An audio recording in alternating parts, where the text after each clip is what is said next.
Paranormal or psychology, the spooky science behind Ouija boards. This is from the conversation Megan Kenny on Science Alert. Despite being around for more than 100 years, Ouija boards, the wooden board covered with letters of the alphabet, the number 0 to 9, the word yes or no, and goodbye, continue to be popular activity, especially around Halloween. To work, all participants must place their hands on a wooden pointer or the planchette and ask any present spirits to answer their questions by moving the planchette around the board to spell out their response. While some see it as a harmless parlor game, others swear by the board's ability to communicate with those who have passed to the other side. But though science suggests that ghosts are not behind the board's mysterious movements, the explanation of how they do work is not as straightforward as you might expect. The history of the Ouija board is a long and varied one. It may first be partially traced back to the Fox sisters, popular mediums in the 19th century who pioneered the spiritualism movement. One of their most frequently used methods of communicating with so-called spirits involved saying the alphabet aloud and listening for a knock in response. This allowed them to spell out words and messages, supposedly from the dead.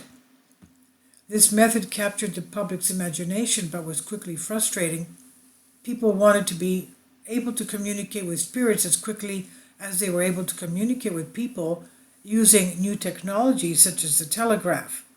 So when the Ouija board was finally developed in 1890, it was an instant success. But despite its early popularity, the Ouija board fell out of favor at the start of the 20th century. This was largely due to many famous mediums who used the device being publicly debunked.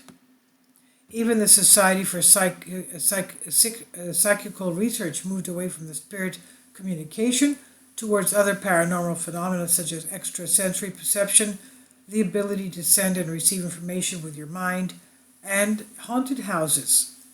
However, interest in spiritualism and Ouija boards more generally was rapidly revived after the Second World War and continues to this day. Ouija boards at work? But do Ouija boards work? It depends on who you ask. For those who believe in the ability to communicate with spirits, the answer would be yes. But given there's no conclusive evidence spirits exist, the answer from skeptics and scientists alike would be a firm no. And yet we often hear stories from so-called non-believers who say that they have felt the planchette move over the board, spelling out words and telling them things no one else around the table could know. So if it is not ghostly messages from the other side, what is it? One possible answer is the ideometer effect.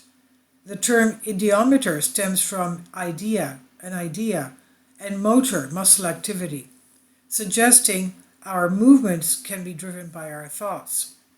The ideometer effect refers to movements people make that they are unaware of, referred to as subconscious movement. So when using a Ouija board, for example, a person may subconsciously move the planchette, spelling out things only they could know. Those around them may also contribute to their subconscious movement, which can also explain why the planchette appears to move independently.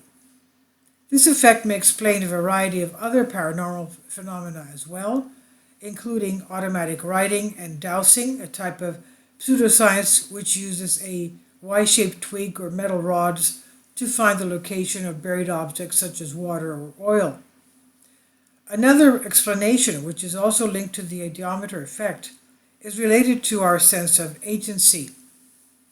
Sense of agency refers to our subjective ability to control actions that will have an influence on external events. So for example, if you decide to lift a table up, it will cause it to move. Experiments on Ouija boards have demonstrated that our sense of agency can be manipulated, leading us to think that an invisible third party is moving the planchette. This is thought to be due to issues our brain faces around predicting the consequences of outcomes when our predictions match the outcome. For example, you lift the table and the table moves. We feel that we are responsible for the action.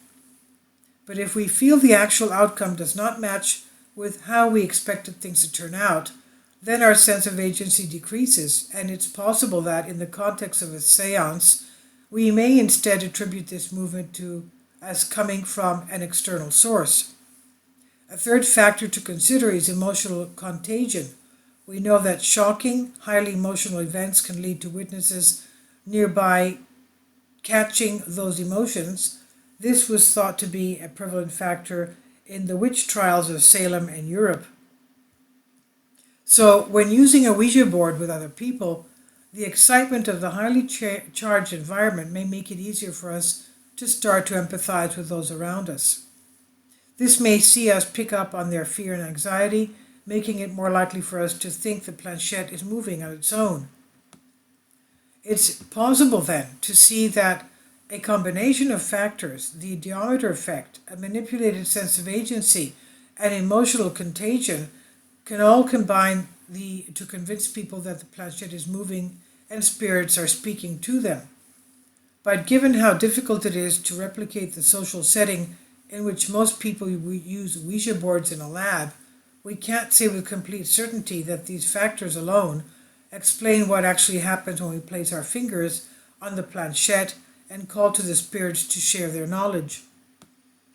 As some experts note, the public's desire to communicate with the dead tends to become more popular following times of social and political upheaval.